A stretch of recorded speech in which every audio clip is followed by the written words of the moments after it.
everybody, and welcome to the Jersey Comic Group Podcast, your favorite comic book and pop culture podcast. On today's episode, we're going to talk about Spider-Man Far From Home. You already know that because it's in the description. So be warned, there is some spoilers for this. They're all spoilers. Yeah, it's all spoilers. It's all spoilers. It's spoilers. We're talking spoilers about this. So if you haven't watched the movie yet, I recommend pausing this and go and watch the movie because it's amazing. Go watch it!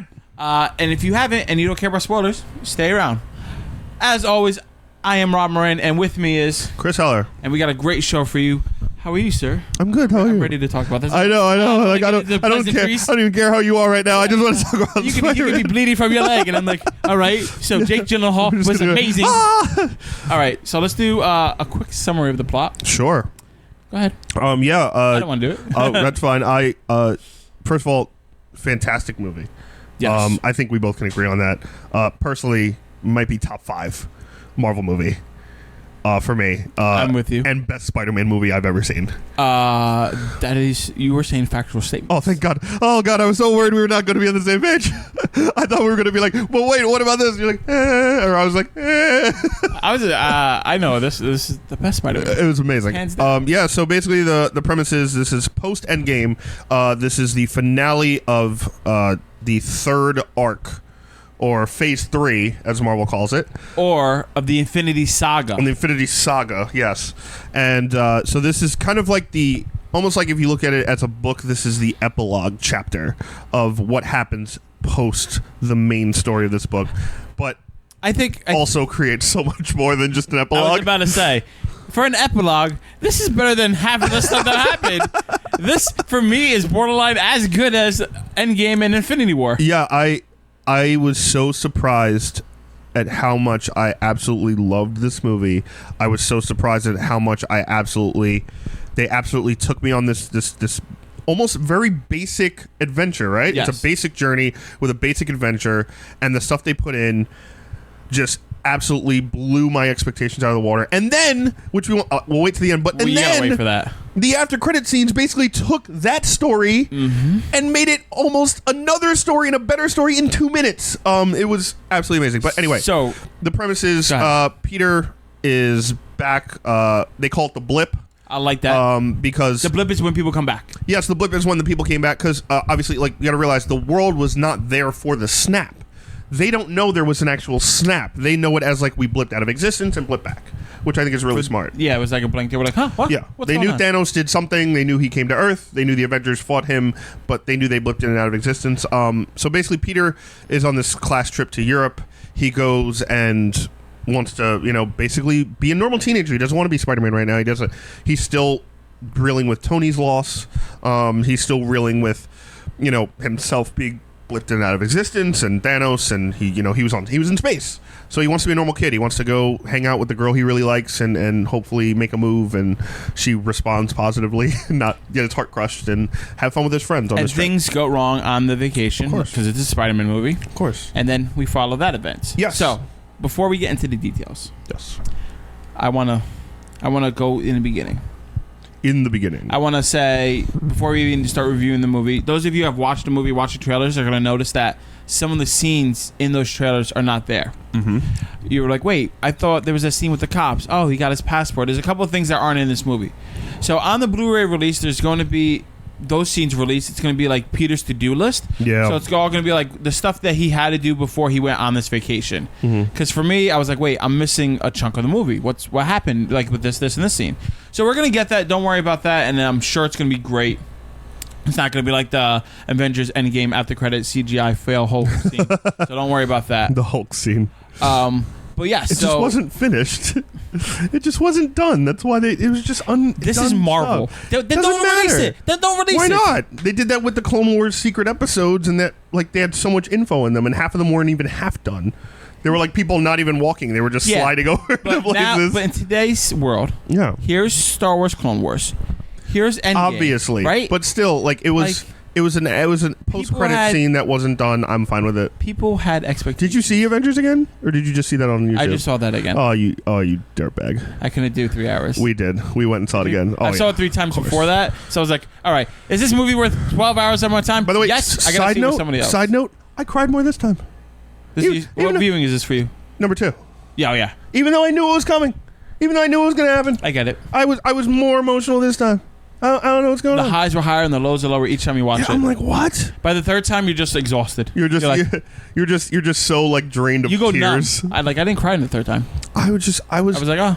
I was just like, how is this happening? Like, I already know what's going to happen. Kris, anyway, we're getting off topic. Sorry, Spider-Man. We got to talk about Spider-Man. But yeah. So, yes, they did talk about the effects of the snap, the blip, mm-hmm. and it was a good, like, almost like secondary or third arc. It was like very little and low on the totem pole. They didn't mention it a lot, but it did say, oh, they came right back to where they were. Yes. You know, people had to deal with this and that. I like how they showed people coming back after they were doing in the beginning, like Betty and the guy were doing that memoriam with Whitney Houston's I Will Always Love You, and like you see Tony Stark and all the characters who are dead.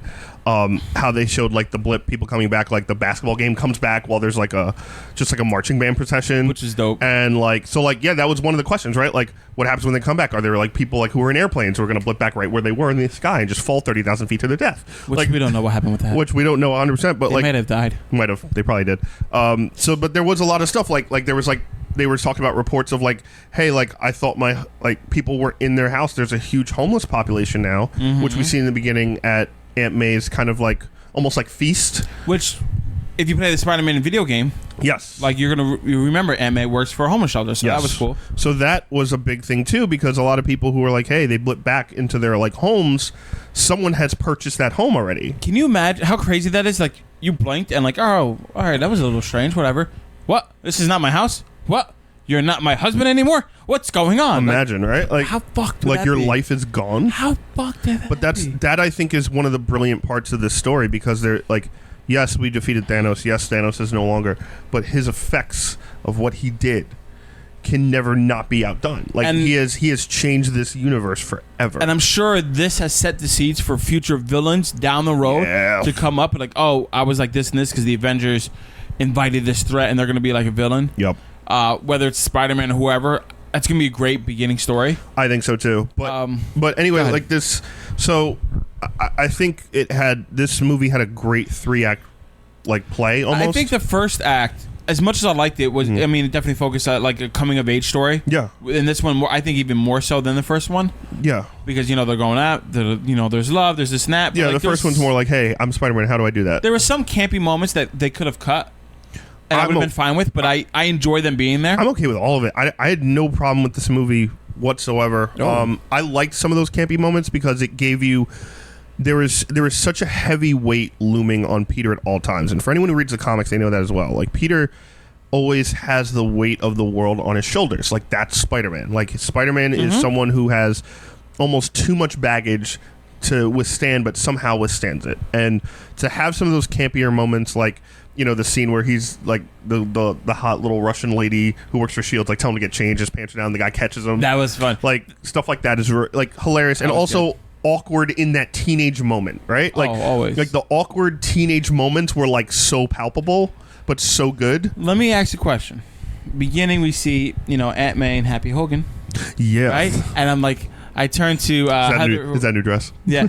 Watch. He's like this. I was like, they're banging. They're banging. They're totally hooking up. They're totally hooking up. And now, there was always that back and forth. Happy's there when Peter calls, and Peter's like, what's going on? Yeah. And then at the end of the movie, I just want to talk about this arc because it's small. Yeah. At the end of the movie, he sits down, he's having a serious conversation. I'm like, who's he talking to? He's talking to both of them. And they're both like, that's a summer fling. It's a serious relationship. And I was dying. I was like, oh.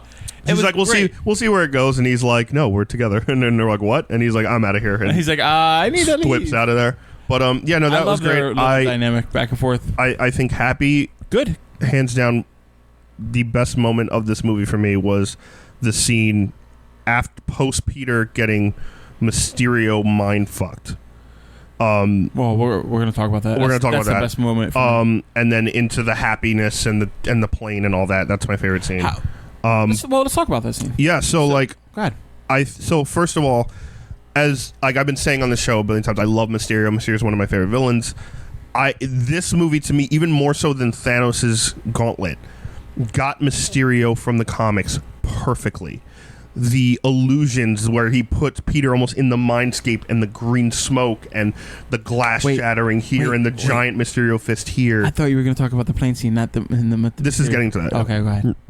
But I was like, don't worry, we're getting there. Wait, you're jumping around. I wanted to say those words. But yeah, like all that stuff, and I'm sure you saw it too. It was like watching a comic book page turn every time there was an illusion. It was breathtaking. It was amazing. Like, it was absolutely, it was one of those things where that actually got me emotional, because I'm like, this is what I have been like hoping to see my entire life from a comic movie. The whole illusions and technology that Mysterio brought to the table really left me awe-inspired. I was like, amazing. I can't believe we're seeing this. Like, in the video game, it almost felt like Batman getting hit with the Joker toxin and seeing this alternate reality.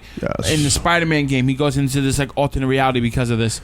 And in this world, they did it so seamlessly, what I didn't think was possible. We got the hint of Marvel Zombies, that was so great. Peter at the grave is like, if you were better, he wouldn't be in that situation. And then he comes out and like he's a zombie, messes with him. The Iron Man Marvel zombie look. It was such a great little Easter egg. Peter dodging all the falling glass, just felt it. The whole horror room vibe of like in the school, the lockers are shaking and like he's just walking down. And Mysterio's like grows bigger in his head. It's like he's like in the water globe drowning. They definitely had to take some inspiration from the Arkham video games. 100%. Yeah, and it worked seamlessly. Like we took Spider-Man, who is arguably one of the strongest Avengers out there. Well, he doesn't know it yet, right? Yeah. And made him powerless. Like, he couldn't do anything. He couldn't hit anything.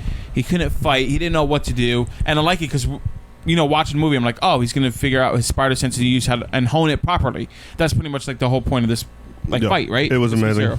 But before we even get to that, we're going to talk about that scene. But it was just so great to see him completely and utterly defeated before the match even started, before the fight even started, before Mysterio even did anything. And there technically wasn't even a fight, right? It was just... It wasn't. It's all an illusion, and, we'll obviously talk about how Mysterio goes from the good to the bad, but it was so perfectly well done. It was literally like me reading a comic, turning the page, and I saw it in IMAX the first day. Oh, so good. So it was like, the visuals were absolutely stunning. It was like one of those where I was just like, it was awe-inspiring. It was just, like you said, it was awe-inspiring. What even sealed the illusion further in that scene when Mysterio was like coming up to Peter and like walking to him, and Peter was backing up. Yes. And then you see Nick Fury shoot him in the back of the head and he falls down to the floor. Yeah. I was just like, oh wow, he got hurt. So like, what's gonna happen? Like, it was like he's definitely not dead.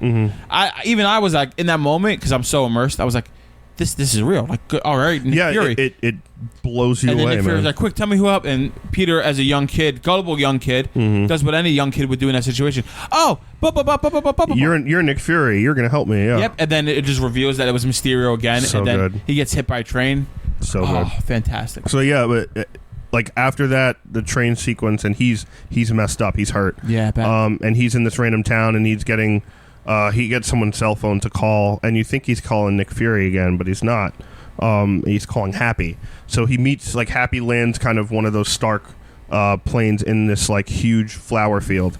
And Peter goes up to him, and he's like, he messed up. And he's like, Peter, you're all right? He's like, Happy? He's like, and he's still so reeled from this, and he's like, no, he's like, is it you? I don't know, like, tell me something that only I would know. And you can see the first of all, Tom Holland, by the way, is fucking phenomenal in this film. He's perfect. He's so good, and he is just like, he's like about to cry, and he's hurt, and his leg is like, he's limping, he's bleeding.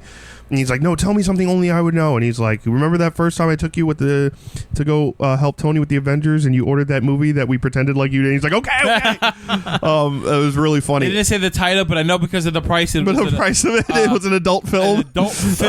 He's like, okay, it's you. So first of all, that's brilliant, because you just took the most serious moment of the film, where Peter's the most vulnerable, and Peter doesn't know what's real because he just faced something he has no knowledge of, right? Like this illusion stuff. And you took that really heartfelt, dark moment and made it funny and made it calm and lighten the mood. The comedy played so well with Spider-Man in this movie. And yeah. But yes, on that plane, amazing. Happy's like pretty much saying, no, Tony didn't make a mistake choosing you. You made an error. You made a mistake. It happens. And then he plays Led Zeppelin. He plays AC/DC. Peter goes, I love Led Zeppelin. Yeah, but before that, even like, Happy's stitching him up. Yeah. And Happy's stitching him up, and Peter's like, I can't do this. I can't be the next Iron Man. Because throughout the whole movie, the reporters at we're going to call it Feast right now, because that's fine. We think it is. So the reporters there are like, hey, are you the next Iron Man? Are you the head of the Avengers? Are you this and this? And he's like, I don't know. I'm just Spider-Man right now. And Nick Fury gives him the glasses, which is another huge part of this movie. And he has Edith, and he has Tony's tech, and he has access to all this extremely expensive warmongering shit. Like, you know, he has all this stuff. So right at this point, he technically is the next Tony Stark at this point. And he goes into Happy's, like, arms basically while he's stitching him up, and is like, Happy, I can't do this. Like, and he has this moment where he just snaps. You know, and he's like, I'm not Tony. I never wanted to be Tony. I can't do this. Like, blah, blah, blah. Like, I'm never going to be the hero he was. And then Happy has this heart-to-heart with Peter and is basically like, hey, Tony had a lot of demons. He second-guessed everything. Now, when he said that, in my head, I was like, oh, are they acknowledging the drinking? Nah, I didn't think they would do it. A little bit? I mean, it's Disney. They're not going to just be like, alcoholism. Like, it's a nod to us. I think it was a nod to us, and maybe it was like a hint to, like, yeah, he had demons. Like, because a lot of people say, like in alcoholism and stuff like that, like, you know, they're dealing with inner demons. They're dealing with demons. It was not specifically to me, Chris. Not specific to me. It's specifically to us. Don't let anybody tell you different. No, I would tell you different. But it was one of those moments where it's like, hey, like, listen, Tony wasn't perfect, dude. Like, you got to realize that too. And no one wants you to be him. We want you to be the best Spider-Man you could be. You got to be you. And then he goes, you know, he kind of picks himself back up, and he's like, you know, he's like, what do you need to do? He's like, think. You know, again, Peter's a genius. Great line in the beginning of the film where Peter comes in and meets Nick Fury and Maria Hill and Mysterio, Quentin Beck, and is like, talking all the science stuff, and he's like, sorry, and Quentin Beck goes, never apologize for being the smartest person in the room. That was a good line. Great line. So Peter's kind of like very intelligent. He's a science whiz, and he goes in and he starts making his suit, and he's got like his arm in the thing, and it's great. It's very Tony-esque, and there's just a shot of Happy Hogan looking at him as like the next generation Tony. Direct homage to Iron Man, with the music playing, absolutely beautiful. Him making the armor and like figuring stuff out, and he's doing like the hand screen stuff, and then he's like, "You take care of the suit, I'll take care of the music," and that's what he puts on Back in Black by AC/DC, and he goes, "I love Led Zeppelin," and just ruins the mood. It was great. But so that to me, it was my hands down favorite scene of the movie. But there's so much more to this movie. So one thing I thought they did very well when they introduced Quentin Beck as Mysterio. And, you know, Jake Gyllenhaal looked good in this fucking movie. He's fantastic in this movie. Looked amazing in this movie. Before I even get to that scene, Jake Gyllenhaal, as an actor, sold everything so well. And he played off Tom Holland very well. I don't think he's dead. We're going to get to that. I don't think he's dead either. I think he's brilliant. He might be one of my favorite Marvel villains. He's not a one and done, especially what he did. By the time the end credit scenes, if he's not on your top 5 list, he is very good. It is really good. I think his acting carried a lot of that character. Yeah. I feel like if you got a weaker actor, this movie would not be the same. Yeah, or even just a non-seasoned actor is like he's been acting since like the early 90s, late 80s. Like people wanted him to be Spider-Man when he was younger. He was one of the original like Sam Raimi choices. But he's wanted to be a Spider-Man because now he's Mysterio. Yeah, Mysterio's great, and him as Quentin Beck is awesome, and to have not only Mysterio be, you know, pretending to be this good guy and pretending to be from a multiverse. And we talked about this. I was like, I don't think he's from this. Yes. I don't think he's from this. So I think he's fucking lying. I think what the movie did brilliantly was to play our knowledge of the Marvel Universe against us. Yes. To help sell the illusion that there is a multiverse that he's from. Yep. Because we're like, oh, he's saying multiverses. He's saying we're 616. He's saying this and this. We're like, oh, I guess he's from another multiverse. That helps sell the illusion of our knowledge of pop culture. Even Spider-Verse, we're like, all right, Spider-Verse, multiverse, like we're already conditioned to believe his lie as comic book fans. He could be a hero on a different Earth, and you know, he could be from an Earth where all the villains are heroes and the heroes are villains. Exactly. Like, whatever. And then we're like, all right, maybe he turns midway because he's like, all right, that's not how we do it on my planet. The whole multiverse angle had me believing everything. Like I was like, all right, he's still probably going to be a villain. You know what I mean? I was like, he's a villain. I'm not convinced that he's not causing this or something like this, but everything he said about the multiverse, I took as truth. Yeah. And I'm like, wow. Like, and then when he did the whole reveal of who he was ingenious. And I'm like, wow, this movie did that so smart. Played my knowledge of the universe against me, even as a diehard, comic book fan. Yeah, and his game was he was pretending to release these elemental monsters. You notice called elementals. You know this the reference to Hydro Man? Oh, he totally. said his name. Yeah. And I'm like, wait, is that Hydro Man? Yeah, I was also like, elemental? Hydro Man? Or is this an illusion? Yeah.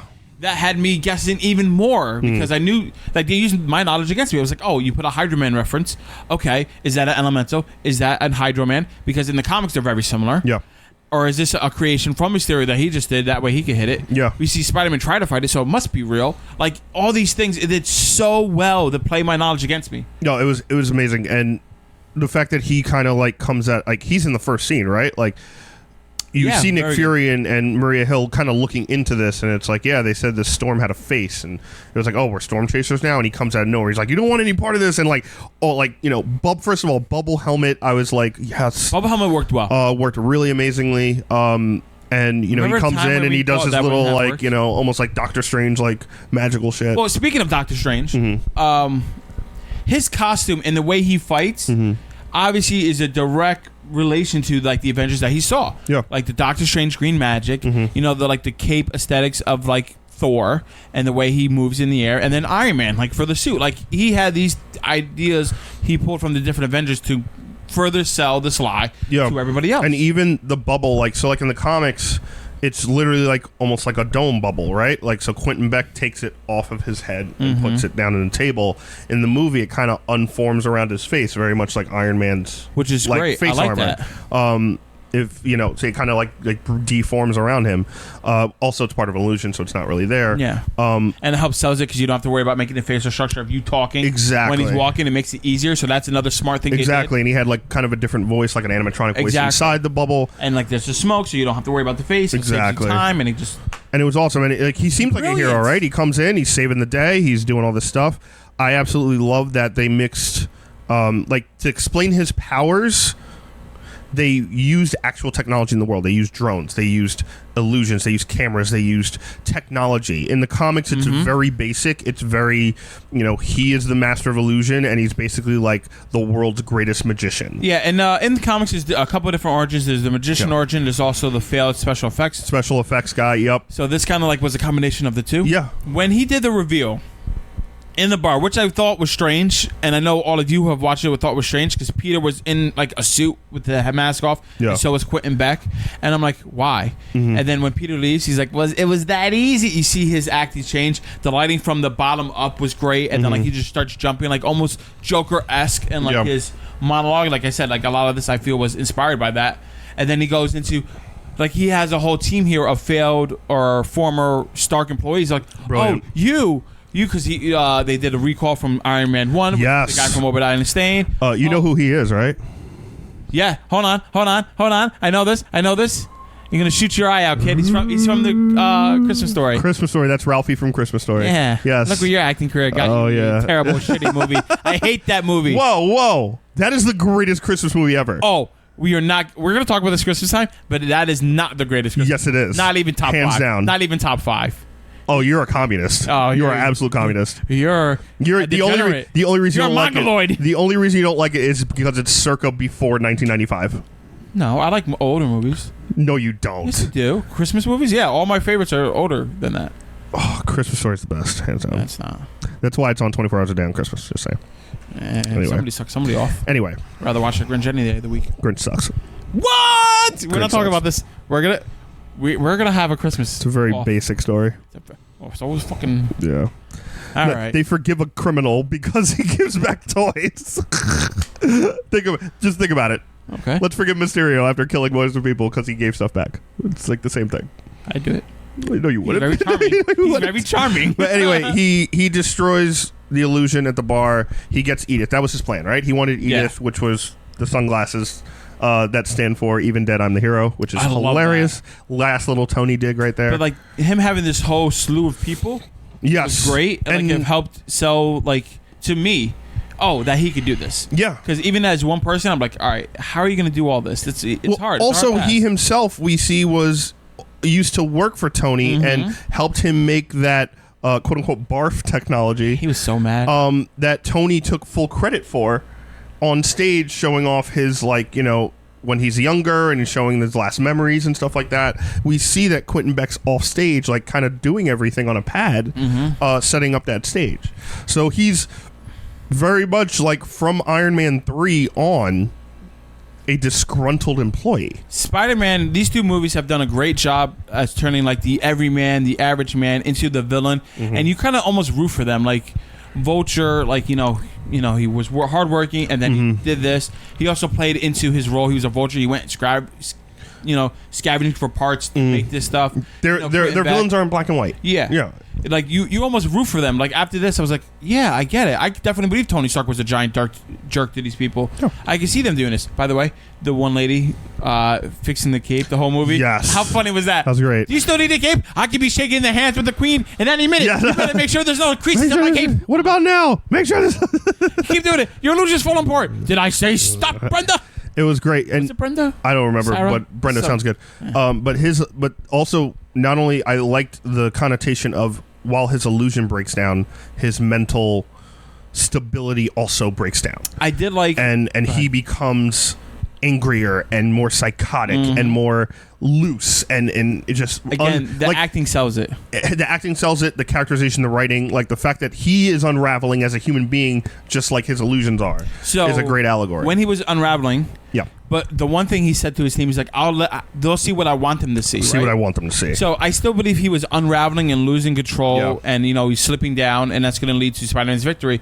But it still felt to me that like he had a plan. He also told you exactly what he was going to do. Oh. He was like, I'm still going to lose. Like he's losing his mind, but I still felt like, all right, he still has something there in his back pocket that he's confident over. Yep. Even though like he's losing his mind, he's my trust in him being a confident villain towards the end, faded because he's going to fall. Yeah. But I still had confidence that there was something else. Yeah. And his acting pulled it off. Yeah. And again, like they tied it to every single person. Like they tied it a lot to Stark Industries and a lot to Tony. And this, this is almost like an Iron Man 3.5 too, because it's very much Tony's legacy.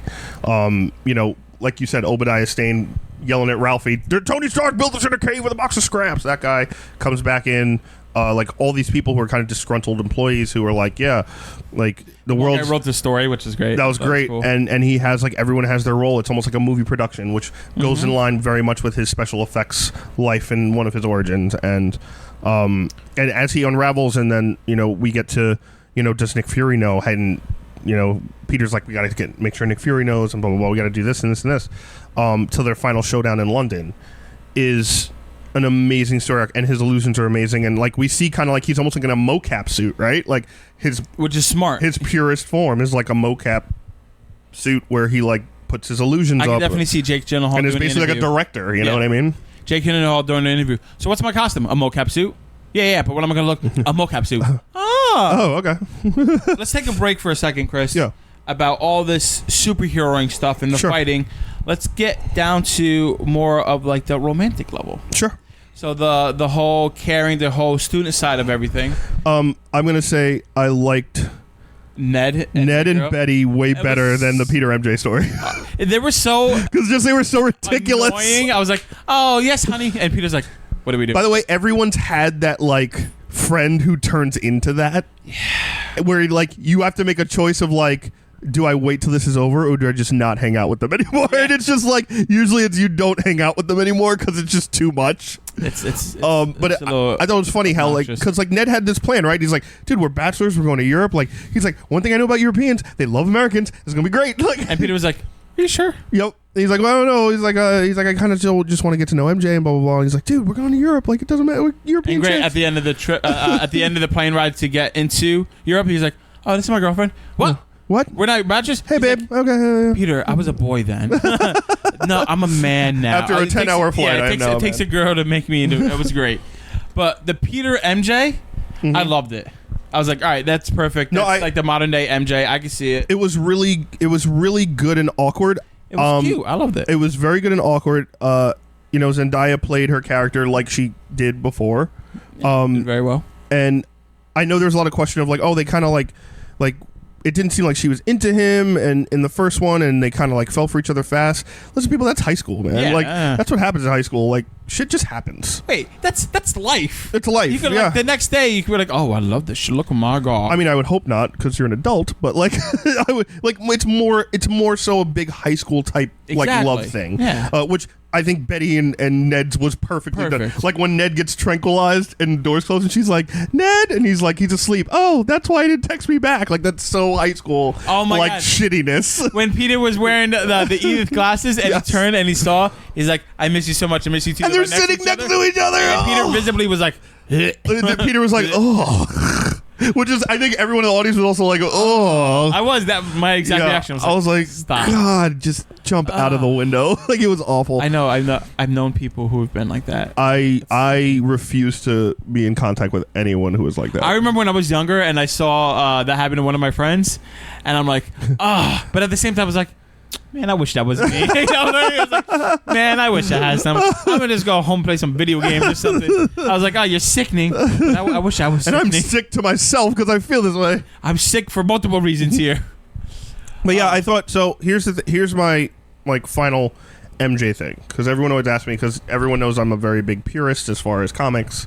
So I've been asked this question a million times. I was going to ask it, but I know you're going to ask me anyway, so I'm just like, let's just get it out of the way. For people who don't know, what is the question that people would be asking you? Because Zendaya, her name is MJ. It's Michelle Jones, I believe. And she's not, like, her initials are MJ. She's not Mary Jane Watson, who is the main MJ, but this seems like it's Marvel's MJ. Like, in the cinematic universe, it's very confusing. It still could not be, technically. Yeah, we don't know. Her name could be Mary, Michelle Jones, Mary Jane Watson Jones. Oh, no. Jones. What I'm saying is that this cannot even be the MJ. No, it's not. I agree with you 100%. Like it could be just like his first love, and then he could still find Mary Jane. I agree. Or it could just still be his MJ, the real MJ. It could be either way. A lot of people have been asking me about so much that I'm like, don't worry, I'm going to be on the show and to talk about it. Go ahead. What's your opinion on it? So I don't think this is Mary Jane Watson. As in, to clarify, as in his main official love interest. Yes. You don't think this is the one? I don't think this is the one. I don't think this is his Lois Lane Crusaders Clark Kent. This is kind of like his quote-unquote Gwen Stacy? No, I think this is just his Michelle, his MJ. You think this is just a chick? I think this gets to his Gwen, before he even gets to the real MJ. I think if we were talking like a comic timeline, yeah. I don't think they're going to do Gwen because... Here's the thing. I don't think they're going to do Gwen just because how close they did Gwen with the last Spider-Man movies. Hold on. They can still do Gwen because I can see him being Spider-Man till he's 50, right? I can too. So maybe in 5 or 10 years there could be a Gwen Stacy storyline. Yeah. But continue. That's fine with me. And that'd be fine with me. I don't think they're also going to do Mary Jane Watson this soon or possibly ever because they have Zendaya. This could just be the Marvel Cinematic Universe's MJ. So, all right. So, I'm going to look without confused. being Mary Jane Watson. So, is this, in your opinion, his big love interest? Like, is this his version of Mary Jane Watson? No. You don't think so? No. You think this is just a girl?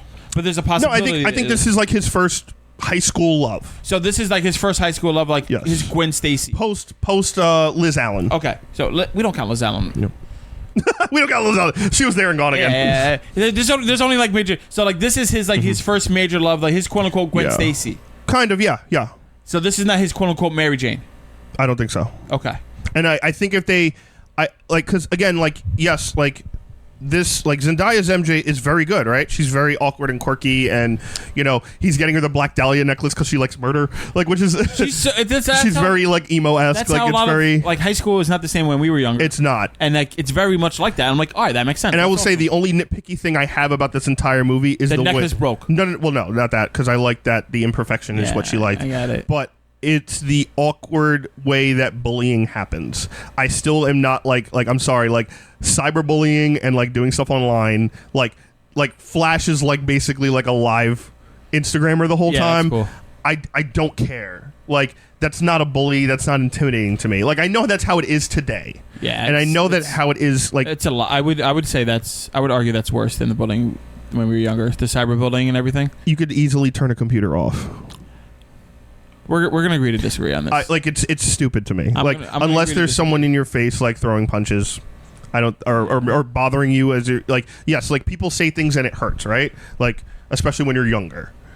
And the more you get quote unquote bullied, especially online, like I've heard the stories, they're horror stories. Mm-hmm. But at the end of the day, there are easier ways. I think there's easier ways to stop. That's harder if someone's just kicking your ass all the time, like physically harming you.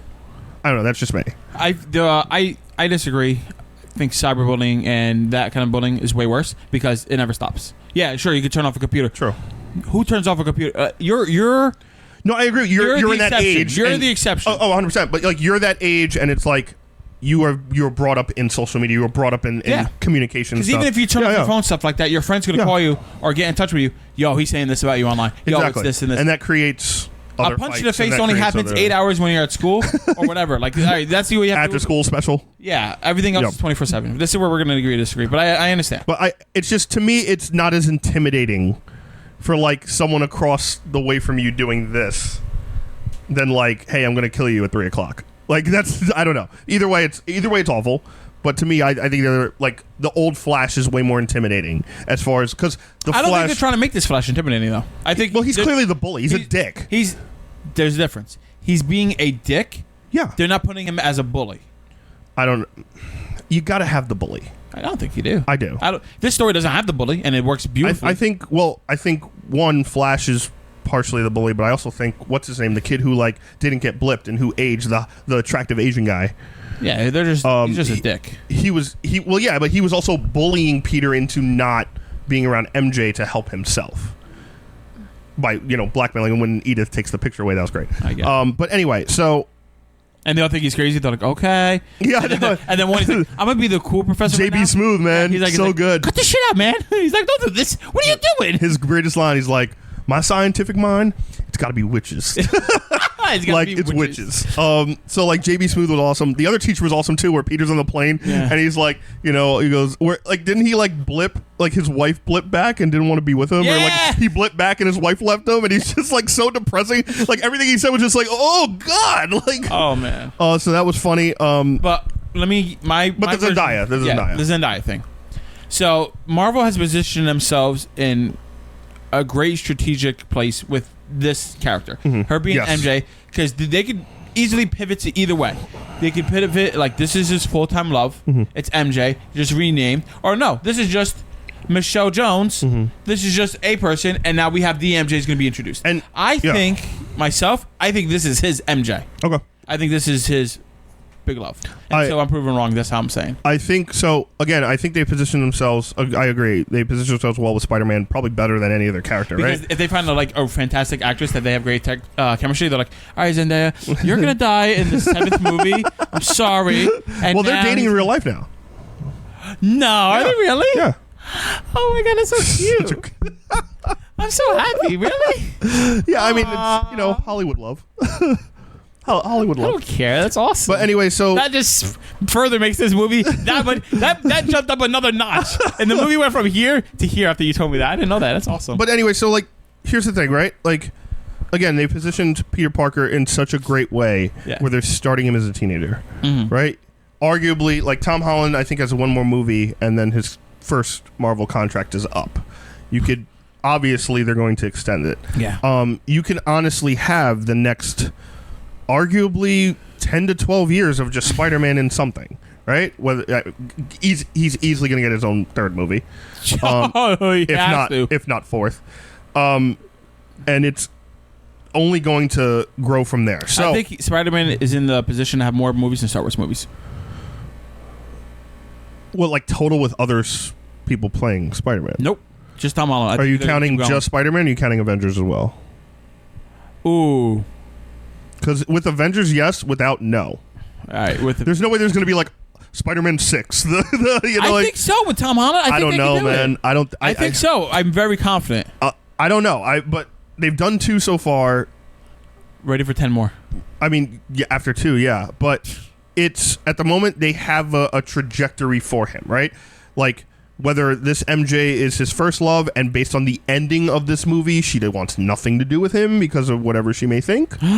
Or she, dies in the next one because we know how that Parker luck is, or they stay together.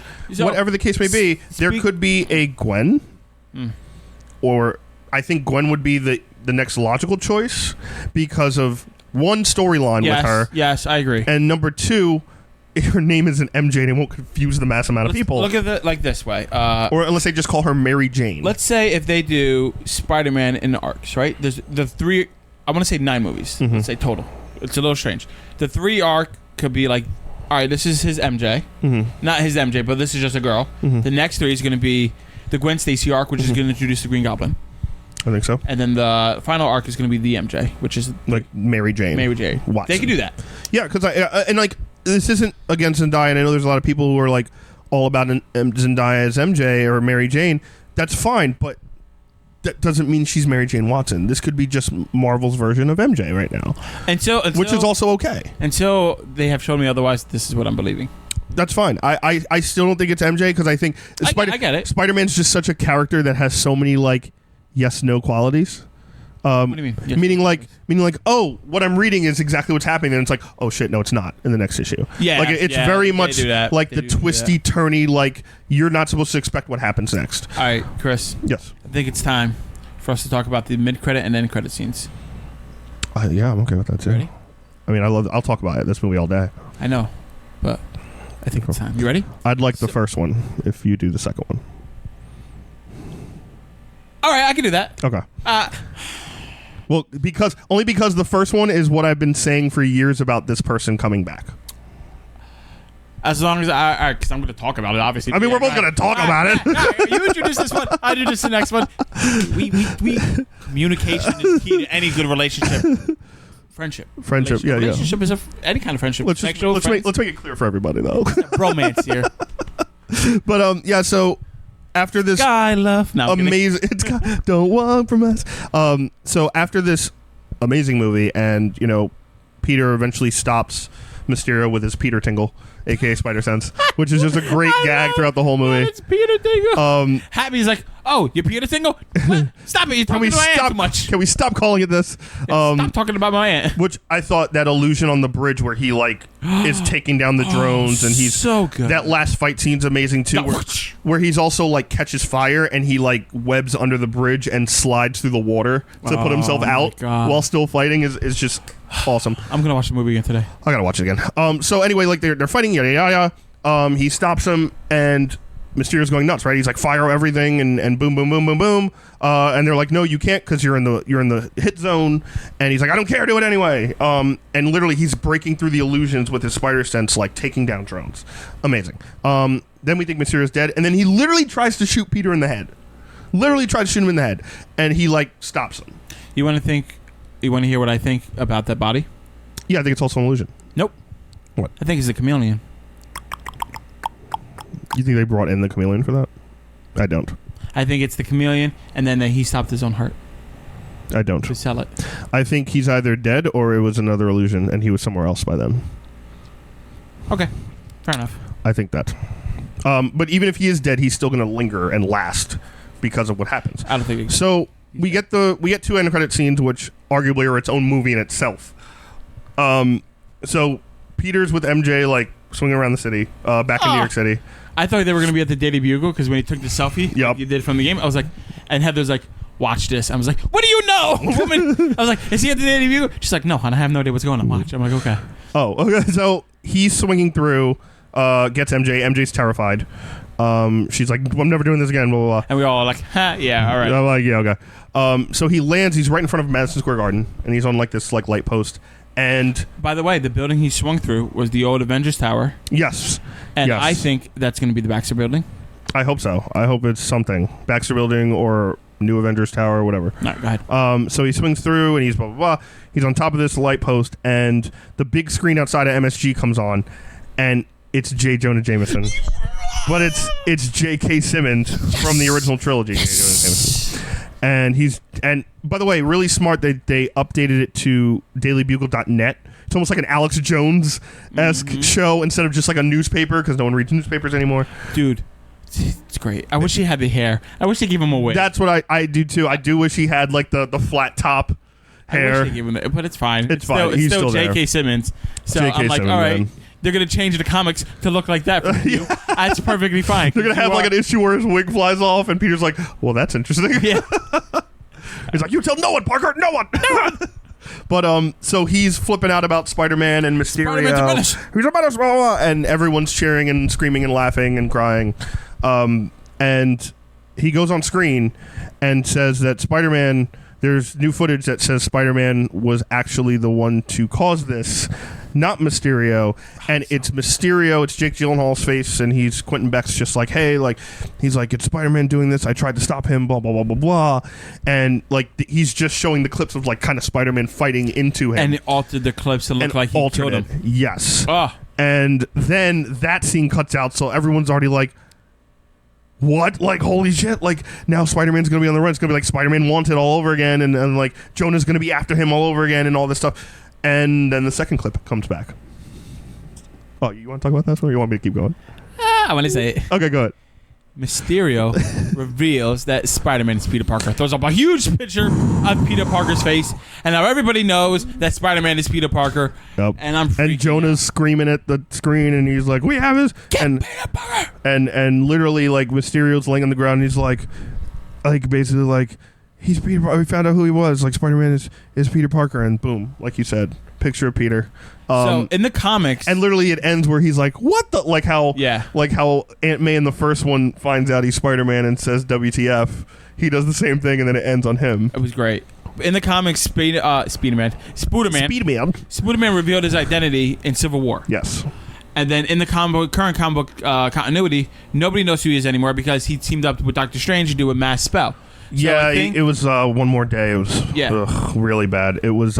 We like the outcome. Nobody knows who he is anymore. No, because the issue it had to do with Madam Web. Yeah, I know. And she gave Peter an ultimatum that it was like to save his Aunt May, he had to stop being with MJ. He was married to MJ, and he had to stop being married, and people would not know his identity anymore, and he would go back to kind of a normal life in order to save his Aunt May, and he did.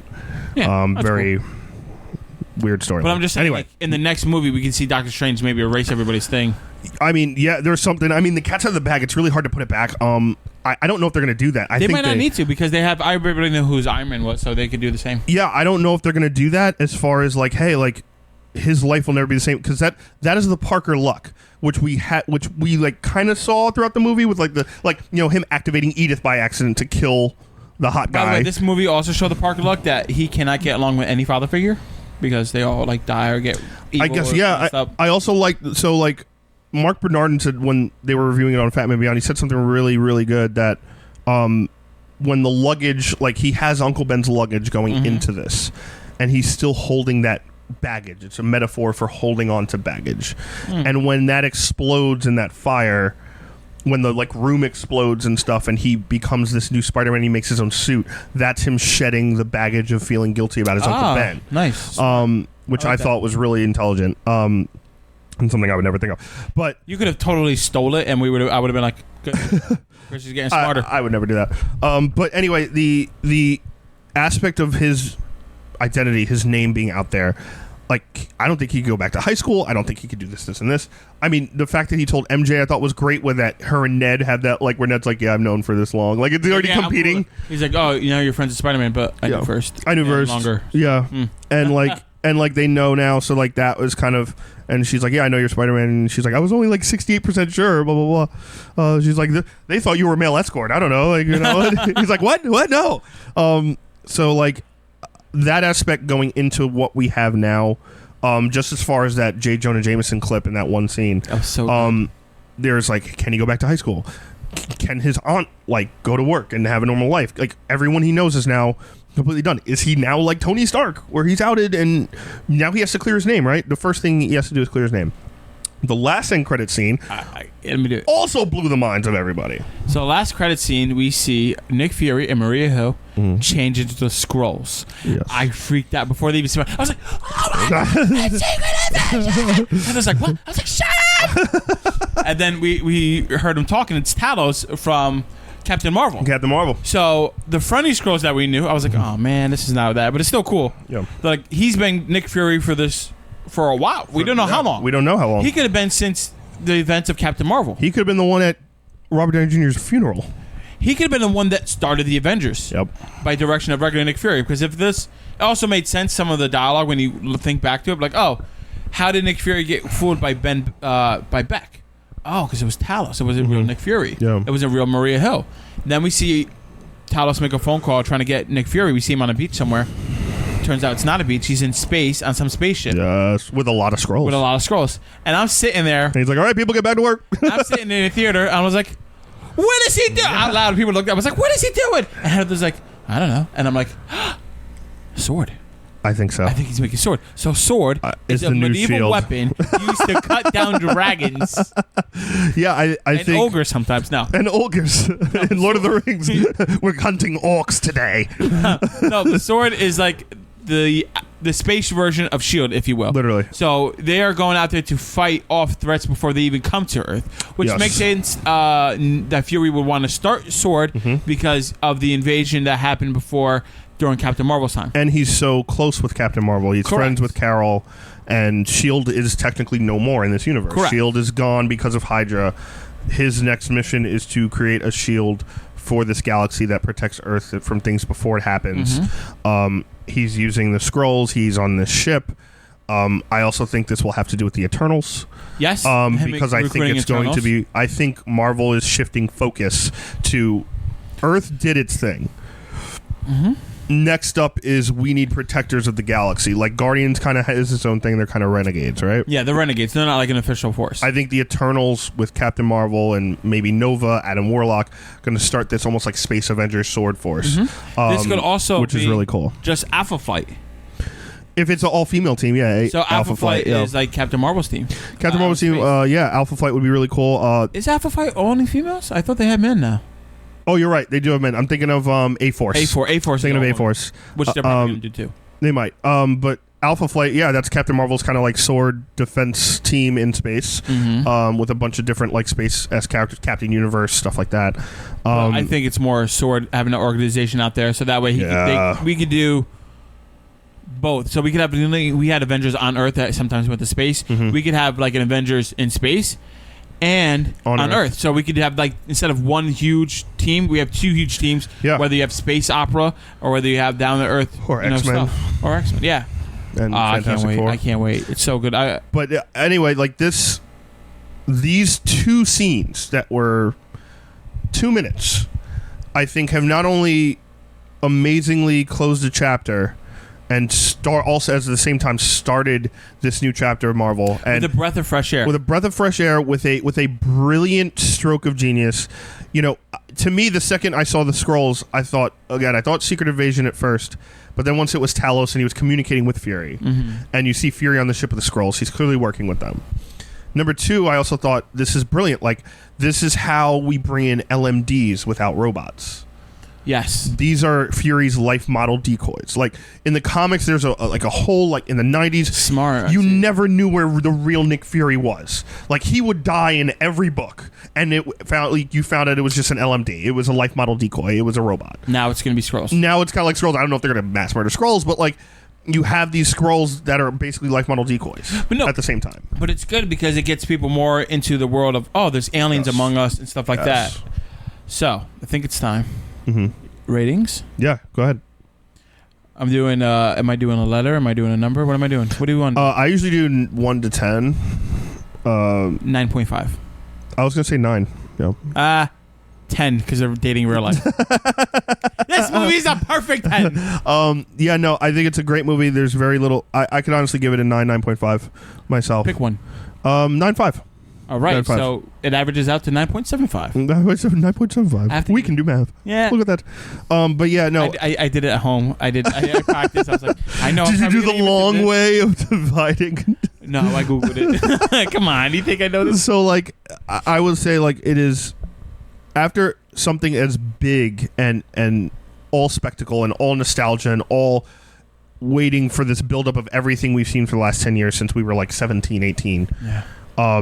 After Endgame and seeing like the first movie they have after it and them Feige and you know the directors and the writers and the actors, like again Tom Holland's really fucking good in this. Jake Gyllenhaal's really, really good in this. They come out in full force and they say, yes, Endgame is done, but we are not. Yes. This phase is done, but this world is so much bigger, and you are about to see why. They have had this plan for years. I'm telling you, like, this was set in stone. This is why everyone's like, what about Secret Invasion? You brought the Skrulls and you can't do this? Like, you never... Like, they can still do Secret Invasion down the road. Still do Secret... They can do it on a different planet. Oh. Like, they could only... Like, literally, it looked like Fury had an invasion force with him. Oh. He looked like the only human on there. It was just Skrulls. They could be doing Secret Invasion on a different planet. Oh. You know what I mean? Like, we don't know what's going on, but they do. What planet would he do? I don't know. Maybe whatever's left of Xandar. Xandar? Bring in the Nova Corps. Bring in something. I don't know. Like, Kree Skrull War they could do. And they could just make the Krees the bad guys instead. Which they did in Captain Marvel. Yeah. So, honestly, like, and again, like, and there were so many hints. Carol Danvers, one line in every movie is, there are so many other planets out there that don't have the Avengers, that don't have this. I'm working really hard, but I'm by myself trying to help all these other worlds. Now she's going to have a support team. All these other planets that are dealing with the same things that you guys are dealing with, but you have 10s and 20s of these heroes to deal with. It's just me out there fighting everything else in this massive galaxy. Yeah. So, like, the fact that she said that, like, once or twice in Endgame alone, is basically telling you, like, yes, this is why we're going to go to space, and this is why we're going to start delving into those characters and those storylines and those new characters you haven't seen. I know myself was worried too. Like, how are we doing Avengers without Cap, Iron Man, and Cap and Iron Man? And That's Thor. big too. Thor's going to be in Guardians. Thor's going to be Guardians. He'll be back though, I think, because he just redid his contract. He did, right? Yeah. So like, how many movies? I think it's like five. I thought it was 4. 4 or 5. One of those. But still, he could just be with the Guardians of the Galaxy. Yeah. He could never be on the Avengers again, and I'll be fine with it. And he could build up. I mean, he will be, because I think Guardians 3 is going to be epically huge when it comes to. I mean, you got to figure, right? Post Endgame, they're finding Gamora. They got to find the new Gamora, the younger Gamora from the past timeline. Get her into the group. Beta Ray Bill's going to be in it. If not, I'm going to cry. They said it. Did they? They said he's rumored. I'm pretty confident. I would love Beta to be in it, because you could have basically Thor comes back to, goes back to building up New Asgard and knows his own stories, and Beta stays with like the Guardians and does the space stuff with Sword. Basically, have 2 Thors. Awesome. All right, guys. That wraps up this episode of the Jersey Comic Crew Podcast. Thank you so much for watching and listening. If you are listening, make sure you check us out on YouTube. We are there uploading as often as possible. Make sure you give a like, comment, and subscribe. If you're listening to us, please give us a review on iTunes or wherever you listen to your audio form podcast. That really helps us out. And make sure you share this with friends and like-minded individuals who love the comic book and pop culture world. As always, I'm Rob Moran. I'm Chris Eller. And we'll see you next time. JerseyComicCrew.podbean.com